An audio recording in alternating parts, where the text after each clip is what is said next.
नमस्कार, मैं हूं नंदिता। स्वागत है आपका हमारे इनसाइड झारखंड न्यूज के बुलेटिन में। तो चलिए खबरों की शुरुआत करते हैं राजधानी रांची से।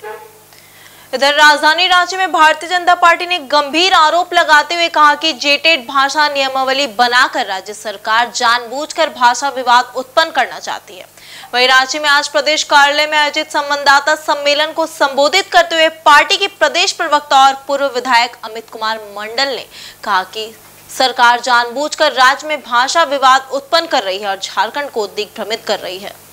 वहीं उन्होंने कहा कि झारखंड के गोड्डा में अंगिका और कुड़माली, पलामू में भोजपुरी और खूंटी में मुंडारी भाषा के बहुसंख्यक लोग हैं।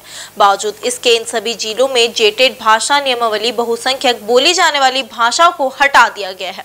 पूर्व विधायक ने कहा कि वह 2013 और 2016 में भाषा नियमावली के तहत गोड्डा में अंगिका को जगह दी गई थी, लेकिन इस बार अंगिका भाषा को हटा दिया गया है। उन्होंने कहा कि वर्ष 2024 में विधानसभा में इन भाषाओं में शपथ लेने की व्यवस्था की गई थी, लेकिन सरकार नौकरियों में इन भाषाओं को जगह नहीं दे रही है। सरकार की ऐसी स्थिति है कि इन सब चीजों पे सरकार सोचना नहीं चाहती, सरकार शोध नहीं करना चाहती, सरकार पूरी जानकारी लेकर नियमावली बनाना नहीं चाहती। और 2016 में भी एडवर्टीजमेंट निकला था और जेटेट की नियमावली में अगर आप 13 और 16 का एडवर्टीजमेंट देखेंगे तो उसमें अंगिका की क्षेत्रीय भाषा में उस समय थी। अब सरकार को बताना चाहिए कि 13-16 में यदि अंगिका जेटेट की नियमावली में थी तो 2024-25 की नियमावली में अंगिका को अचानक से क्यों हटा दिया गया। ये सरकार को स्पष्ट करना होगा कि इन सब सारे बिंदुओं में सरकार का स्टैंड क्या है। अभी मैं कुछ पेपर अखबारों में पढ़ रहा था कि जैसे ही ये विवाद शुरू हुआ उसके बाद सरकार ने ये कहा कि हम लोग अभी प्राइमरी इनिशियल स्टेज में हैं और इनिशियल स्टेज में हम लोग सबसे सुझाव ले रहे हैं। ये सुझाव तो आपको अपना जो ड्राफ्ट किया था आपने ये नियमावली उस समय ही लेना था। सुझाव आप तब क्यों ले रहे हैं जब विवाद शुरू हो गया। तो मुझे इसलिए ऐसा लग रहा है कि सरकार जानबूझकर गलतियां कर रही है। सरकार नहीं चाहती है कि यहाँ के युवाओं को नौकरी दें। और इसका दूसरा पहलू यह है कि धीरे धीरे धीरे गोड्डा वाले ये भूल जाएं कि अंगिका आपकी बोलचाल की भाषा है, भोजपुरी वाले ये भूल जाए, पलामू वाले की भोजपुरी उनकी भाषा है और उनके ऊपर दूसरी भाषा को थोप दिया जाएगा और उनको यही लगने लग जाएगा जो गलत है, जो गलत है, जो गलत है वही सही है। वहीं पूर्व विधायक ने कहा कि भाषा विवाद के कारण राजनीतिक अस्थिरता के कारण सांस्कृतिक खतरा उत्पन्न होने की संभावना है। उन्होंने कहा कि मुंडारी, भोजपुरी और अंगिका और कुड़माली भाषा बोलने वाले लोगों पर जब दूसरी भाषा थोपी जाएगी तब उनके संस्कृति का नुकसान होगा। वहीं भाषा विवाद के पीछे राज्य की वित्तीय अराजकता एक मुख्य वजह है। उन्होंने कहा कि राज्य सरकार नई नौकरी देने की स्थिति में नहीं है।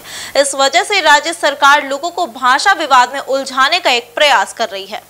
% जो मार्क्स होगी उसमें उर्दू में, हिंदी में या इंग्लिश में ऑप्ट करना है। शेष जो भाषाएं हैं, क्षेत्रीय भाषाएं हैं, जनजातीय भाषाएं हैं, लोगों को और स्थानीय युवाओं को, खतियानधारी युवाओं को प्राथमिकता मिले नौकरियों में, इसलिए क्षेत्रीय भाषा और जनजातीय भाषाओं का प्रावधान रखा है। जब क्षेत्रीय भाषा और स्थानीय भाषाओं के प्रावधान में अंगिका भाषी जब अपना एग्जाम लिखने जाएगा तो उसको अंगिका सब्जेक्ट दिखेगा नहीं, उसको खोटा दिखेगा तो वो एग्जाम में उतना स्कोर ही नहीं कर पाएगा। जब पलामू का लड़का, गढ़वा का लड़का एग्जाम लिखने चाहेगा उसको भोजपुरी ऑप्शन दिखेगा ही नहीं तो वो एग्जाम में स्कोर ही नहीं कर पाएगा। जब खूंटी का लड़का एग्जाम लिखने जाएगा और उसके जनजातीय भाषाओं में मुंडारी दिखेगा ही नहीं तो वो जेटेट के एग्जाम में स्कोर ही नहीं कर पाएगा। तो वैसे खतियानधारी जिनको प्राथमिकता मिलनी चाहिए इन क्षेत्रों के, वो ठगा सा महसूस अपने आप को उस समय करेंगे। यह भविष्य की बात है। ऐसा उसमें जो है प्रावधान सरकार ने किया है। अब सरकार क्या करती है, सरकार को जवाब देना चाहिए। जैसा मैंने कहा कि आप इन सारे लोगों से, मैं मीडिया के सभी लोगों से अनुरोध करूंगा जिनका जिनका नाम मैंने लिया है, इन सारे लोगों से आप पूछे कि आपके क्षेत्र में कौन सी भाषा बोली जाती है और यदि ये भाषा बोली जाती है तो आपने अपने युवाओं के हक की लड़ाई के लिए सरकार पे दबाव बनाया कि नहीं बनाया, और अगर आपने नहीं बनाया तो क्यों नहीं बनाया। ये सीधा सीधा सवाल हेमंत सोरेन जी से, उनके मंत्री से, उनके विधायक से और उस क्षेत्र के संबंधित जो नेतागण है उनसे पूछनी चाहिए। इसलिए मैंने आज यहाँ पे ये प्रेस कॉन्फ्रेंस आयोजित किया पार्टी के द्वारा। पार्टी का स्टैंड इसमें क्लियर है। पार्टी किसी भी भाषा का विरोध नहीं करती है। पार्टी ना खोटा का विरोध करती है, ना अंगिका का विरोध करती है, ना मगही का, ना हो मुंडारी का विरोध करती है। पार्टी सिर्फ इतना ही कहती है कि जो भी इस क्षेत्र की भाषा है, जो झारखंड प्रदेश की भाषा है, उस भाषा का सम्मान होना चाहिए, और भाषा का सम्मान यदि नहीं होगा तो भारतीय जनता पार्टी आंदोलन करने के लिए बाध्य हो जाएगी, क्योंकि युवाओं की हक की लड़ाई यदि किसी ने शुरू की है तो वो भारतीय जनता पार्टी ने इस विवाद को खड़ा करके, इस मुद्दे को खड़ा करके शुरू किया है। वहीं आदित्यपुर स्थित आरएसबी ट्रांसमिशन कंपनी के प्लांट 1 में शनिवार को रक्तदान दिवस पर रक्तदान शिविर का आयोजन किया गया। इस कार्यक्रम का विधिवत शुभारंभ कंपनी के वीपी एस.के. बेहरा ने किया। मौके पर समाज सेवी संगीता बेहरा और कंपनी के अन्य अधिकारी मौजूद रहे। वहीं रक्तदाताओं का हौसला बढ़ाते हुए एस.के. बेहरा ने कहा कि आरएसबी ग्रुप अपने विभिन्न प्लांट में बीते 25 वर्षों से सामाजिक दायित्व के तहत रक्तदान करते आ रही है। श्री बेहरा रक्तदान कर रहे कर्मियों का धन्यवाद दिए। उन्होंने बताया कि उनका ग्रुप CSR के तहत कई सामाजिक कार्य स्वास्थ्य और शिक्षा के क्षेत्र में कर रहे हैं। मौके पर मौजूद समाज सेवी संगीता बेहरा ने कहा कि रक्तदान एक नेक कार्य है। रक्तदान शिविर सुबह 9 बजे से शाम 5 बजे तक चलेगा।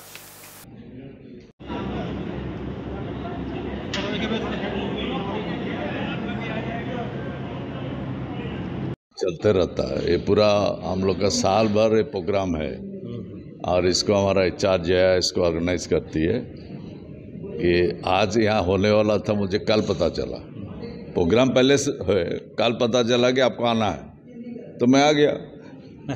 तो अच्छा लगता कि ब्लड डोनेशन जो किया जाता है, और इससे बड़ा दान कुछ हो ही नहीं सकता है। एक है कन्यादान, एक है ब्लड का, ये दोनों से बड़ा कुछ है नहीं। कि कंपनी का कमेंट नहीं करना है। आरएसबी जो है, सब जो लोग हैं ना, सब स्पेशल है। ये लोग सोसाइटी का साथ सटे हुए हैं, और यहाँ का कोई भी प्रॉब्लम है नहीं है, हमसे पहले ये लोग पहुँच जाते हैं। तो इसलिए थोड़ा डिफरेंट है आरएसबी, और लोग भी डिफरेंट है। इनको किसी भी तरह का भी समस्या आने से सोसाइटी का अंदर में लोग सामने रहते हैं। क्यों चैलेंजिंग है? गर्मी में क्या पेशेंट हॉस्पिटल में गिरता नहीं, उसका ब्लड नहीं चाहिए गर्मी में? तो कोई चैलेंजिंग नहीं है, ये माइंडसेट है। क्योंकि जो भी ब्लड निकालता उससे अच्छा कि प्यूरिफाई होके और अच्छा ब्लड बन जाता है, वो प्रॉब्लम नहीं है। और हम लोग AC लगाए हुए हैं, कोई दिक्कत है नहीं। एक्चुअली हमेशा मैं आती हूँ उनका ब्लड डोनेशन के जो होता है। अभी तो ये बहुत अच्छा काम चल रहा है आरएसबी का। This is the one of the best philanthropic work. And अभी जो उन लोग का हमेशा हर फील्ड में, जैसे हेल्थ केयर में हो, आपका स्पोर्ट्स में हो, आपका हर क्षेत्र में आरएसबी आगे है। And I wish you all the very best. And blood donation इतना अच्छा काम है, इतना महत्वपूर्ण है कि सोसाइटी में सबका ज़रूरत है। एक हम लोग बोलते हैं ना, 1 drop blood can save A life of a human being. So I am very fortunate कि हम आप लोग के साथ में हैं। एंड मीडिया वाला का thank you very much. And हमारा जितना भी एम्प्लॉय है सब अपना मतलब बहुत करेजियसली वो लोग ब्लड डोनेट कर रहे हैं। एंड हम सोचते हैं कि फिर नेक्स्ट लेवल पे बहुत अच्छा रहेगा, एंड हम सोसाइटी के लिए सबसे बेस्ट वर्क करेंगे। Thank you very much. आज 14 जून यानी विश्व रक्तदाता दिवस। रक्तदाताओं को समर्पित इस दिन को विश्व स्वास्थ्य संगठन की ओर से दुनिया भर में मनाया जाता है। जीवन रक्षक के रूप में रक्त, प्लाज्मा और प्लेटलेट्स दाताओं के योगदान के प्रति आभार व्यक्त करने के लिए 14 जून को दुनिया भर में विश्व रक्तदाता दिवस मनाया जाता है। वहीं Indian red cross society Ranchi शाखा के वाइस चेयरमैन आदर्श कुमार शर्मा का कहना है कि कुछ वर्षों में रक्तदान के प्रति लोगों में अधिक जागरूकता देखने को मिली, भ्रांतियां दूर हो रही है और लोग खुद से रक्तदाता के रूप में सामने आ रहे हैं।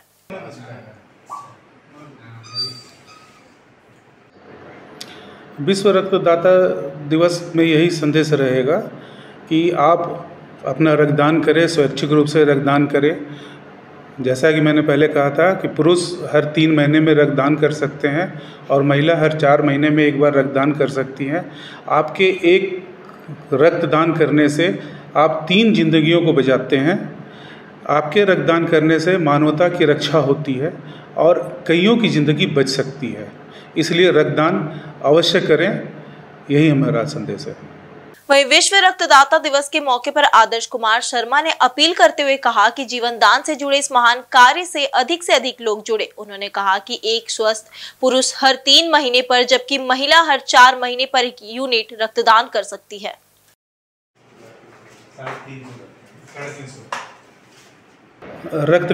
रक्तदान को लेकर के लोगों में अभी बहुत जागरूकता आई है। लोगों में तरह तरह की जो भ्रांतियां थी वो दूर हो रही है। साथ ही लोग अब स्वच्छता से रक्तदान करने खुद आ रहे हैं और इसमें जो भी भ्रांति थी वो सब दूर हो रही है। कितने लोगों को देखा जा रहा है कि हर 3 महीने में 4 महीने में वो लोग स्वैच्छिक रूप से रक्तदान कर रहे हैं। वहीं रेड क्रॉस सोसाइटी रांची शाखा के कार्यकारिणी सदस्य अब तक 56 बार रक्तदान कर चुकी है। चूँकि मैं रेड क्रॉस का कार्यकारिणी का एक सदस्य भी हूँ और अभी पिछले 8 मई को ही जो है हमारा 56वां जो है रक्तदान पूरा हुआ है और इसकी प्रेरणा मुझे 1996 से शुरू हुई, जब मेरी माँ को एक गंभीर ऑपरेशन के दौरान जो है, चूँकि उनका ब्लड ग्रुप भी नेगेटिव था और उस समय ब्लड बैंक इतना ज़्यादा जो है सुलभ नहीं थे और नेगेटिव ग्रुप को मैनेज करने के लिए जो परिवार वालों को जो परेशानी होती है उसको मैंने झेला है। और उसी 96 के बाद जो है मैं और मेरा छोटा भाई, वो मुझसे 8 साल छोटा है लेकिन 8 बार ज़्यादा हमसे दे चुका है, वो 64वां अपना रक्तदान अभी जो है वो भी पूरा किया है।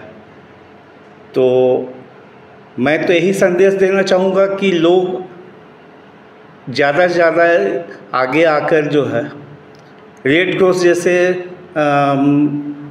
सामाजिक संस्था से जुड़े और रक्तदान के लिए जो है आगे आएँ।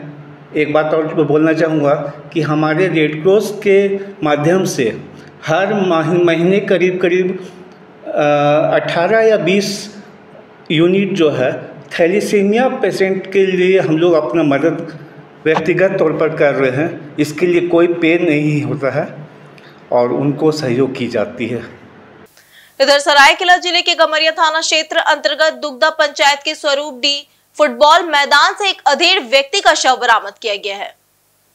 वहीं मृतक की पहचान सरायकेला निवासी 53 वर्षीय सुरेश महतो के रूप में की गई, जो गम्हरिया स्थित श्री हरि इंटरप्राइजेस कंपनी में काम करता था और अपने परिवार के साथ स्वरूपडी स्थित गांव में किराए के मकान में रहता था। बताया जाता है कि मृतक अक्सर शराब का सेवन करता था। वह 2 दिनों से ड्यूटी भी नहीं जा रहा था। इस बीच गुरुवार को शराब का सेवन करने के बाद वह ड्यूटी करने पहुंचा था, जहां उसे कंपनी द्वारा वापस लौटा दिया गया।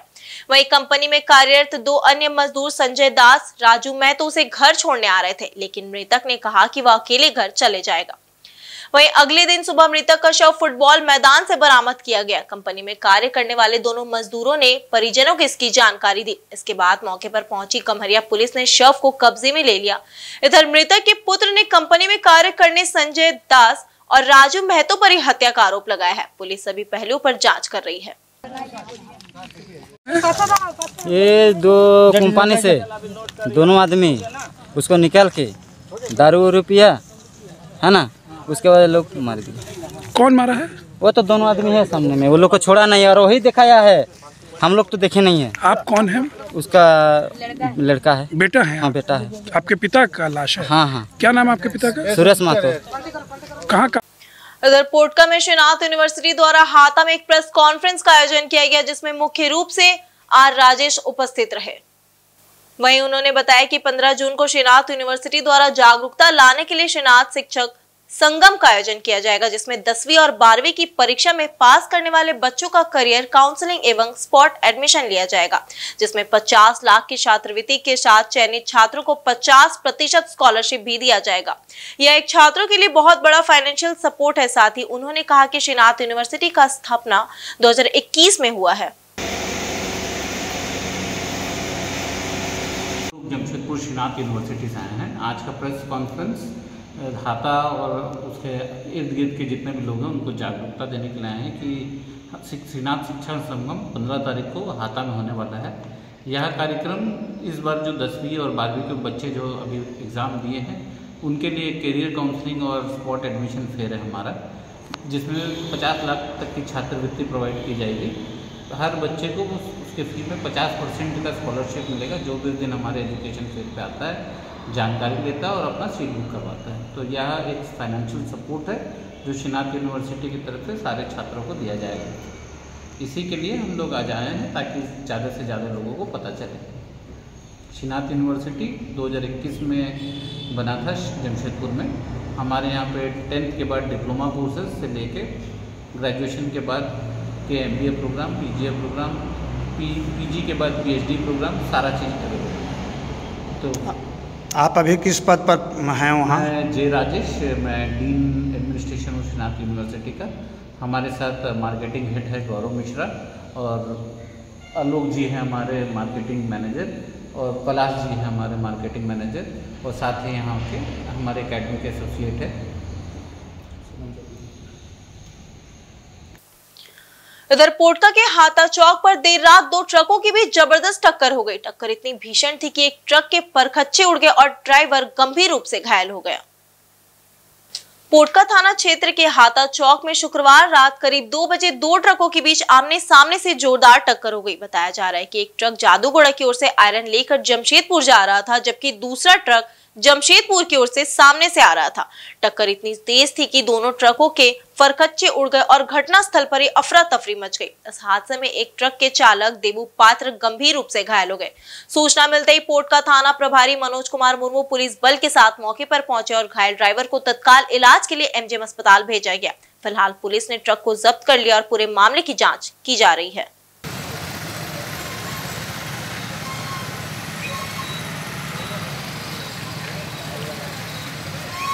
मांडर प्रखंड के छात्रों को भारत रत्न स्वर्गीय राजीव गांधी प्रतिभा सम्मान से सम्मानित किया गया। मांडर कॉलेज परिसर में 10वीं और 12वीं की परीक्षा उत्तीर्ण विभिन्न स्कूलों के करीब 300 मेधावी छात्रों को यह सम्मान मिला। कृषि, पशुपालन एवं सहकारिता मंत्री शिल्पी नेहा तिर्की, पूर्व शिक्षा मंत्री बंधु तिर्की के हाथों छात्रों को सम्मानित किया गया। वहीं इस मौके पर मंत्री शिल्पी नेहा तिर्की ने कहा कि साल 2005 में पूर्व शिक्षा मंत्री बंधु तिर्की ने ग्रामीण क्षेत्रों में बेहतर अंक लाकर उत्तीर्ण करने वाले छात्रों के लिए प्रतिभा सम्मान की शुरुआत की थी। उन्होंने कहा कि परिस्थितियां चाहे जैसी भी हो, कड़ी मेहनत, लगन और लक्ष्य को पाने की जिद से सफलता हासिल की जा सकती है। इसका ताजा उदाहरण दिहाड़ी मजदूर की बेटी से लेकर खोमचा वाले परिवार के बेटा बेटी के नाम शामिल है। मंत्री शिल्पी नेहा तिर्की ने कहा कि छात्रों को मिलने वाला यह सम्मान और प्रमाण पत्र छात्रों को हर दिन अपने लक्ष्य को पाने के लिए प्रेरित करेगा। छात्रों के लिए ज्ञान समंदर की तरह है। डिग्री पाना आसान हो सकता है, पर व्यवहारिक ज्ञान के बगैर सब कुछ अधूरा रह जाएगा। आज के दौर में युवाओं को व्यवहारिक ज्ञान की जरूरत है। पूर्व शिक्षा मंत्री बंधु तिर्की ने इस मौके पर कहा कि सम्मान समारोह मांडर विधानसभा क्षेत्र के हर प्रखंड में किया जाता है। जया कुमारी तीसरे टॉपर है। मोहितपुरा संत जॉन हाई स्कूल नवाटान, जिन्होंने 500 में 459 अंक।